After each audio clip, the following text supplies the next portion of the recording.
Welcome to Whiskey and Whiskers midweek episode. This is going to be a Gator Licks with your host Chop. Gator. Chris. Blake.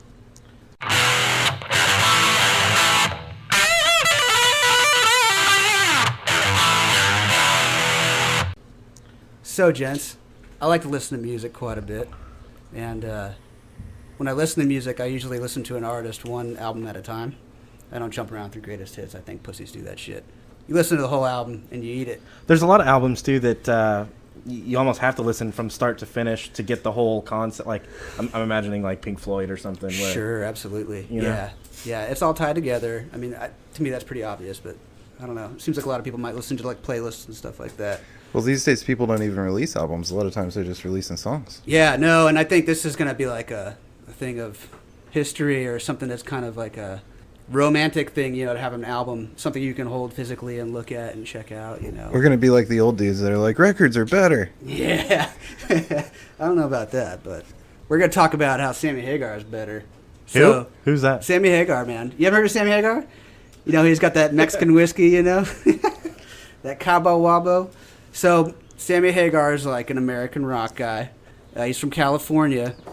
He might be most famous for his stint with Van Halen, but just most recently I've been listening to this album called Standing Hampton, and it's like Sammy's like 7th or something solo album. It's badass. It's got like 3 really good number 1 hits on it that are just fucking rocking, man. So that's one thing about Sammy is like he's all about a good time. This is like music you listen to and it fucking turns you on. You know what I mean? You want to get a party going, like fucking blast this shit. You're on the lake, fucking being a captain out there, fucking throwing some Sammy Hagar and fucking let's get going. Oh, yeah. So in the lead up to this show, I'd never listened to this album or whatever. I knew Sammy Hagar, but I did put the album on and listen to it the way you're talking about. And there's a lot of songs on there that like you don't know that you know. Like you hear it and you're like, holy shit, yeah, I know this song. You know? Yeah. It's that sort of thing. Oh, that's Not Sammy Hagar, yeah. Not only that, but at least for me, when I went to go listen to it, there was like, I don't know, I knew Sammy Hagar and I knew certain songs that I really liked by Sammy Hagar, and then I went to go listen to the album and I was like, oh, fuck, every one of them is on here. Yeah. This is the album. Yeah. Can't Drive 55's not on here, but that was much Yeah. later. I think this came out in like 82 or 81. So this is pretty shortly after he started his solo career. And then he went to Van Halen, so I think that's important to recognize too, that a lot of people go with a big group and then they break off and do a solo thing. Technically, he wasn't a big group. He was in a group called Montrose, like in the mid-'70s, and he broke off from them. Bad Motor Scooter, that's a Montrose song, if you're familiar with it. But yeah, let's check out Standing Hampton. Let's look at the cover art real quick, because let's go from how we get the album and how we actually get into it, right? So when you get an album from the store, this is kind of old school, but you can't play it right away. You just look at it, you know, and then you get home, you can unwrap it, and then the goodness comes out. So right off the bat, man, like, there's a great picture in the background. It looks like a nice painting, you know, like maybe some famous artist out of Italy did it or something. But right up front, man, you got the typical, like, rock and roll, like, hot chick wearing a red bow. And she's naked underneath that bow. And it's like... She's got kind of a school teacher vibe going on with her hair and the glasses, I think. Uh-huh. But other than that, yeah, she's naked. She's got a big red bow over her titties. Yeah, in a wooden chair. Oh, yeah. A stool, maybe. And it kind of looks like she might be in like a museum or maybe an art gallery or something, you know? Yeah, for sure. And then it looks like up front there's our offset to the other side. There's a gentle sir wearing a hat and a suit. And he's just looking at her like, yeah, I'm about to fuck the shit out of this girl. Yeah, this Tipping his hat. Renaissance man, you know, looking through his asshole fingers. Woo! Checking her out. He's totally not looking at the painting. No. Which, why would you? Right, yeah. He's tipping his hat to the girl, for sure. So I don't know if we're going to be able to look at this one, but when you open the album up, it's a much more intimate picture with the woman. And, Nice. yeah, it's revealing when you check it out. That's so let's cool. kind of look I at the didn't album. know that. Go ahead. I said that's cool. I didn't know that. Yeah, for sure. If you go, like, you Google it, man, it shows you the whole, like, fold out. And she's, like, closer to him. They're almost embracing. You know, it's kind of cool. Huh. Yeah, I'll pull it up real quick. And also, like, while we're talking about the album, Standing Hampton, you can look at it in 2 ways. It's either very deep meaning album title, or it's a Sammy Hagar album title. There you go. Yeah, there she is. Bow So is now the gone. bow is off. Mm-hmm. Yeah, it's kind of like what this album is, you know? You get into it, and the bow comes off, and it gets down to business. So could you look into this a little further and say that Sammy Hagar is saying that like maybe his album is akin to taking a bow off of a naked chick? I think it's a different painting in the background. It is. Well, Yeah. Oh, it's changed. They've yeah, keen eye. I didn't notice that. yeah. So in the first one, the girl was on the left and the guy in the suit was on the right, and then in the painting they were switched, and now both the girl and the guy are physically standing on the left, but then in the picture the girl and the guy have switched again. And they're further back. Yeah. But the main takeaway from the second picture is that the bow is on the ground and they're about to get it on. Oh yeah, Sammy's getting it going. So let's check it out. First song on the album is "I'll Fall in Love Again."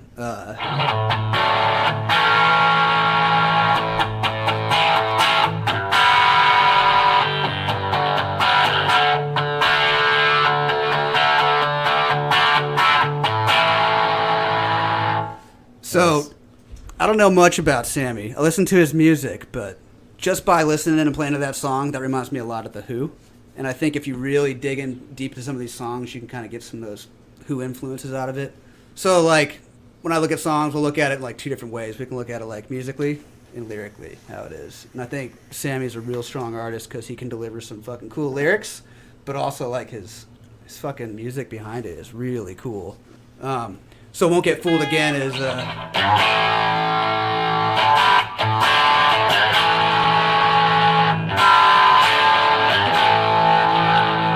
That's The Who? Yeah. So it's the same three chords, which is cool, right? He also drops Won't Get Fooled Again in the first verse. You know, like midway through the first verse, he sings that line. Oh, wow. So it's kind of like, it kind of triggered my mind to think about that a little bit. Is that a tribute? Is Sammy Hagar tipping his hat to The Like Who, I said, I don't know much about Sammy, but listening to that, with what I know, I'd kind of put that together. It could be a tribute. Little Easter egg or something? Yeah, I don't know. I can tell he listened to The Who, or Yeah. was influenced by The Who, by the way his music is. But that's also a cool song for like the lyrics. Like he rhymes well and puts together good.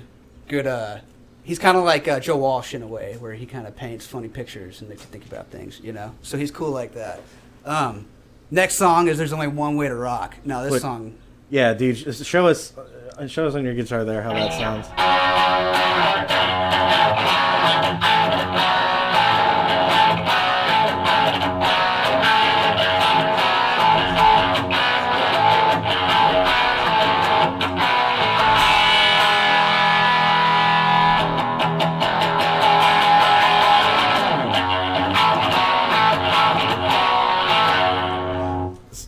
Of all the songs on this album, there's one more that I think was more prolific, but that one was like everyone's gonna know this song. Dude, it's like an anthem, man. That's like a calling, like an AC/DC song. You know, when you hear AC/DC and it fucking like commands Anthem you to rock fucking... or Queen. Queen was anthem rock for yeah, sure. Yeah, dude.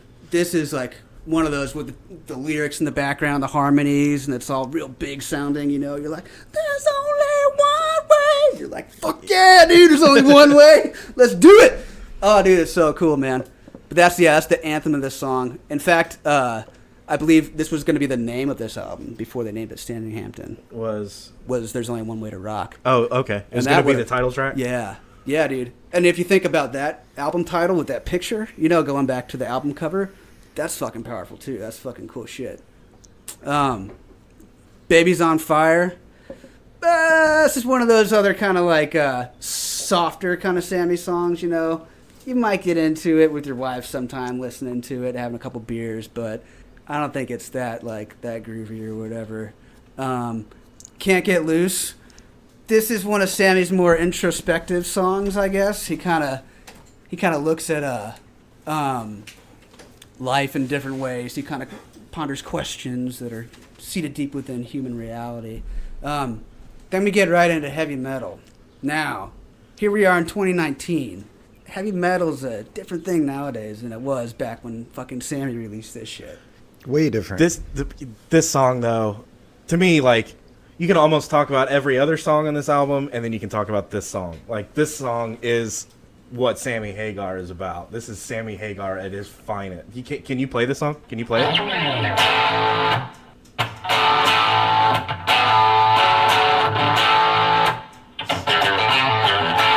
Oh, that's gnarly, dude.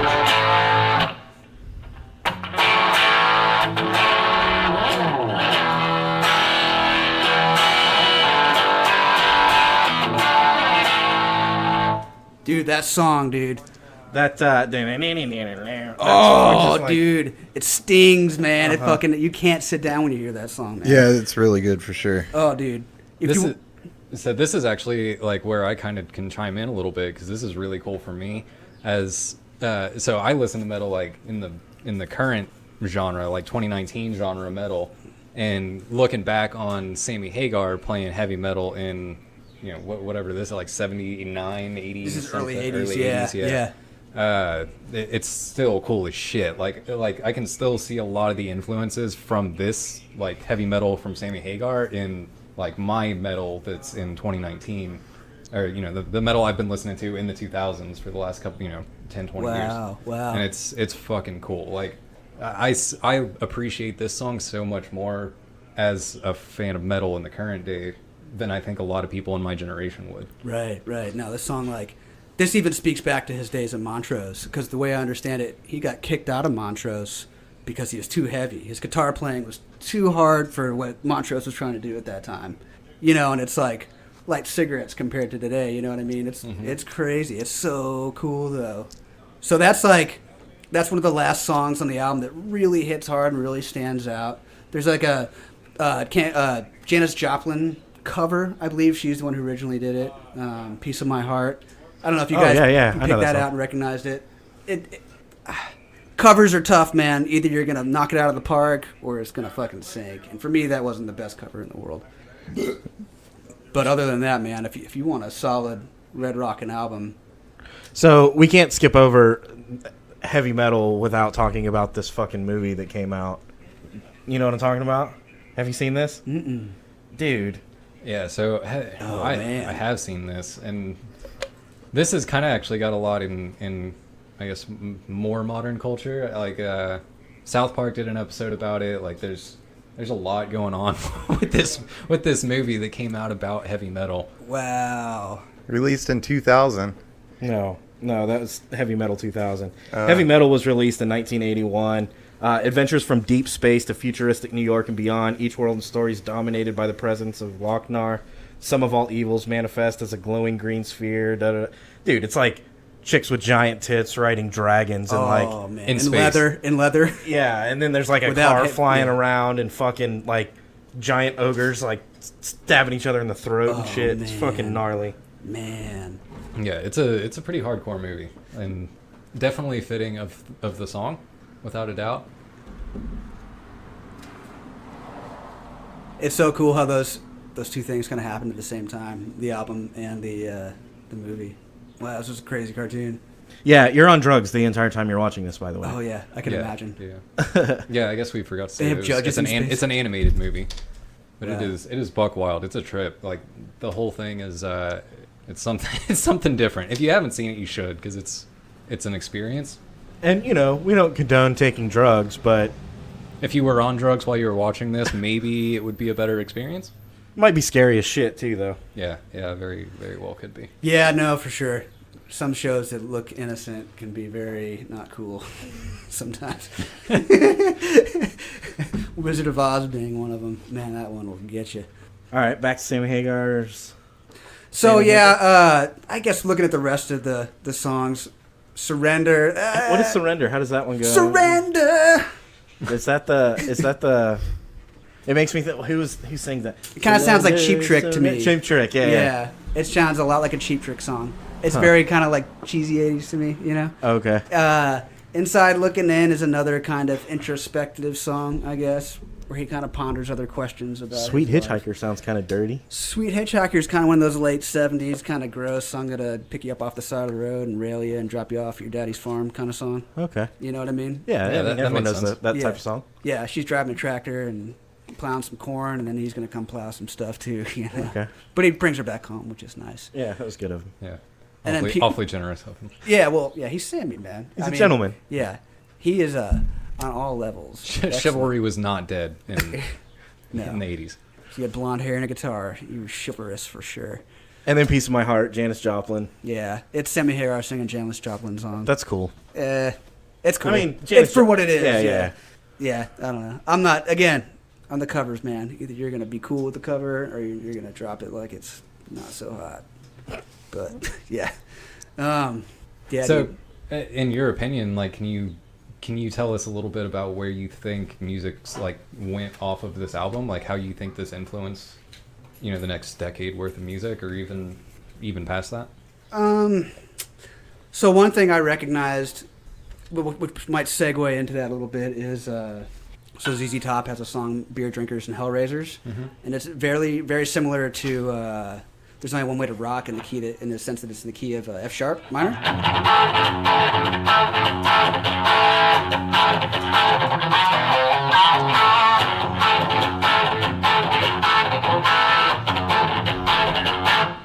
So I thought that was kind of interesting to note. They came out at the same time, and they're that kind of heavy, kind of chunky rock.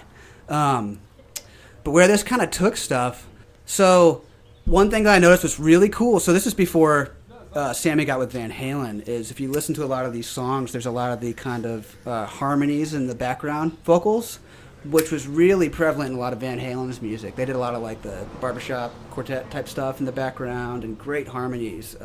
Michael Anthony, he's the bass player in Van Halen. He sings really well.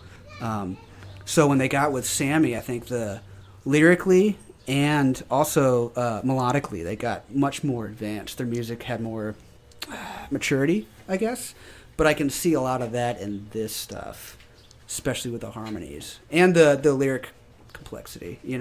What about in the context of like evolution of rock and roll? Oh man, quintessential is fucking, especially this album, Standing Hampton, dude. It's quintessential to rock and roll. You cannot deny it. Like I'm saying, Is this groundbreak? Like, did this album sound like other albums that were out at the time, or Or, did this? like, did it change the game? Right. so I was not alive when this came out, but I can say that for what it is, Sammy Hagar stands out. You know what I mean? He has a very unique career in terms of like, he was kind of the zenith of all the music. He came out of Montrose. He did his solo thing very successfully. Went into Van Halen, got out of Van Halen, got into his Mexican whiskey business, that Cabo Wabo tequila. So check this out. He sold his 80% share in the tequila company. He made more money in that single day than he did in his entire music career. That's Wow, insane. That's crazy. That's incredible for a human being to do, man. That's fucking crazy. Yeah. So, outside of his music, what I want to get down to is like summertime, man. You go out on the lake, you got a boat, you're getting sunburned, you put on this shit, and you fucking open a beer, and it's on. It's fucking cool shit. It's the vibe. Yeah. Yeah, dude. It's totally the vibe. And you need some chicks. You need some fucking chicks, dude. Bikinis. Yeah. Yeah. And tequila. Mexican whiskey. And a yacht would help. Yeah. I mean, a yacht helps pretty much any situation ever. But, no, I feel that. Like, if somebody threw on some heavy metal and we were out on the boat partying or something like that, like, that would, yeah. This is a whole new dimension to your party life, if you want to look at it that way. Uh-huh. This opens up new doorways. And for some people, it might be kind of uncomfortable, but that's a good sign. Because when something's kind of uncomfortable, it means you're going to grow, and this is cool shit to grow into. I'm a big believer in that, like every genre of music or every album or everything like that, like even if I don't love it just as my everyday listen or something like that, I think there's a time and a place for a lot of the different things that I have heard. And so I think it's cool to hear like, oh, dude, this is the perfect place or time to listen to this particular thing. Oh yeah, and cool. you can hear something that like you may not be that into, and then you hear it in the right place at the right time, and it just changes it. Now all of a sudden you love it. One thing that I wanted to, or that I took away from listening to this album before we started recording, it feels timeless. Like this is still good music, and Sammy Hagar is versatile enough that he came onto the scene just like an explosion or something, and then he's carried it for years. He's been one of the rockinest dudes out there. In 2008, he was part of a supergroup called Chickenfoot. Yeah, dude, with Satriani And Michael Anthony. That's wicked.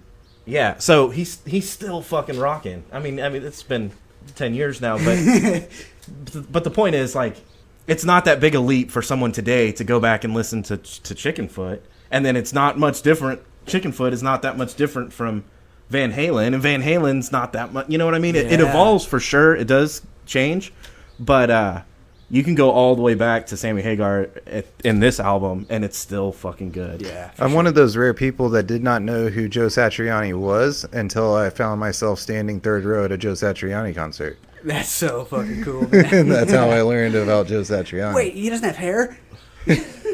I had no idea. I don't think I had listened to any of his music prior to seeing him live.